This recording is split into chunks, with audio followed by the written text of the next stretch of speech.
বাংলাদেশ ও ভারতের সম্পর্ক শুধু প্রতিবেশী রাষ্ট্রের মধ্যে সীমাবদ্ধ নয়, দুটি দেশ দীর্ঘদিন ধরেই একে অপরের গুরুত্বপূর্ণ বাণিজ্যিক অংশীদার হিসেবেও বিবেচিত হয়ে এসেছে। কিন্তু সম্প্রতি এই সম্পর্কের মাঝে ছায়া ফেলেছে একাধিক বাণিজ্যিক ও কূটনৈতিক সিদ্ধান্ত, যার সরাসরি প্রভাব পড়ছে ব্যবসা বাণিজ্যে, বিশেষ করে পোশাক শিল্পে।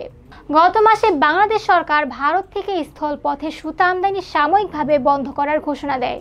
কারণ হিসেবে দেখানো হয় দেশীয় টেক্সটাইল শিল্পকে সুরক্ষা দেওয়ার প্রয়োজন। জাতীয় রাজস্ব বোর্ডের প্রজ্ঞাপনে বলা হয়, স্থলবন্দরগুলো দিয়ে আর সুতা আমদানি করা যাবে না, তবে সমুদ্রপথ বা অন্যান্য উপায়ে আমদানি চালু থাকবে। এই সিদ্ধান্তকে স্বাগত জানিয়েছে Bangladesh textile mills association (BTMA)। তাদের ভাষায়, ভারত থেকে ডাম্পিং মূল্যে সুতা আসার ফলে দেশীয় শিল্প হুমকির মুখে পড়ছিল। তবে ভিন্নমত পোষণ করছে পোশাক শিল্পের ব্যবসায়ী সংগঠন BGMEA।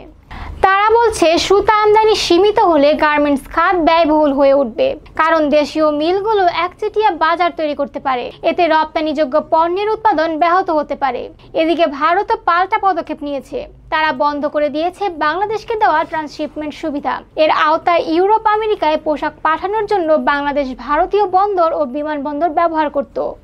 MGH গ্রুপের প্রধান আনিস আহমেদ বলেন, আগে এই পথে মালামাল 1 সপ্তাহে পৌঁছাতো, এখন সমুদ্রপথে তার সময় নিচ্ছে 6 থেকে 8 সপ্তাহ। এটি দ্রুত ফ্যাশন বা ফাস্ট ফ্যাশন বাজারে বাংলাদেশের প্রতিযোগিতা হুমকিতে ফেলছে। এই বাণিজ্যিক উত্তেজনার পেছনে আছে রাজনৈতিক সম্পর্কের টানাপোড়েন। বাংলাদেশের বর্তমান অন্তর্বর্তীকালীন সরকারের নেতৃত্ব দিচ্ছেন নোবেলজয়ী অর্থনীতিবিদ ডক্টর মোহাম্মদ ইউনূস। তার সাম্প্রতিক চীন সফরে ভারতের উত্তর পূর্বাঞ্চলকে চীনা অর্থনীতির সম্ভাব্য সম্প্রসারণ হিসেবে মন্তব্য করায় দিল্লি চরম অসন্তোষ প্রকাশ করে। তিস্তা নদী উন্নয়ন প্রকল্পে চীনের সম্ভাব্য $100 কোটি বিনিয়োগ এই উত্তেজনায় ঘি ঢেলেছে। ভারত মনে করছে বাংলাদেশ চীনের দিকে ঝুঁকে পড়ছে, যা কৌশলগতভাবে উদ্বেগের বিষয়। তথ্য অনুযায়ী ভারত 2024 সালে বাংলাদেশে $160 কোটি সুতা রপ্তানি করেছে, যার 1/3 এসেছিল স্থলপথে। সুতা আমদানি বন্ধ এবং ট্রান্সশিপমেন্ট সুবিধা বাতিল উভয় পদক্ষেপে ক্ষতিগ্রস্ত হচ্ছে দুই পক্ষই। বিশ্লেষকেরা বলছেন, ভারত যেমন বাংলাদেশের ভৌগোলিক পথ ব্যবহার করে তার উত্তর পূর্বাঞ্চলে খরচ ও সময় বাঁচায়, বাংলাদেশও চাইলে তার দেওয়া ট্রানজিট সুবিধাগুলো পুনর্মূল্যায়ন করতে পারে। সম্প্রতি শেখ হাসিনার ভারতে অবস্থান এবং বাংলাদেশ সরকারের তাকে প্রত্যর্পণের দাবি বিষয়েও উত্তেজনা বেড়েছে। ভারত এখনও আনুষ্ঠানিকভাবে কোনো সিদ্ধান্ত জানায়নি। এরই মাঝে ভারত ভিসা দেওয়ার হার 80% কমিয়ে দিয়েছে, যার ফলে বাংলাদেশিদের ভ্রমণে তৈরি হচ্ছে জটিলতা।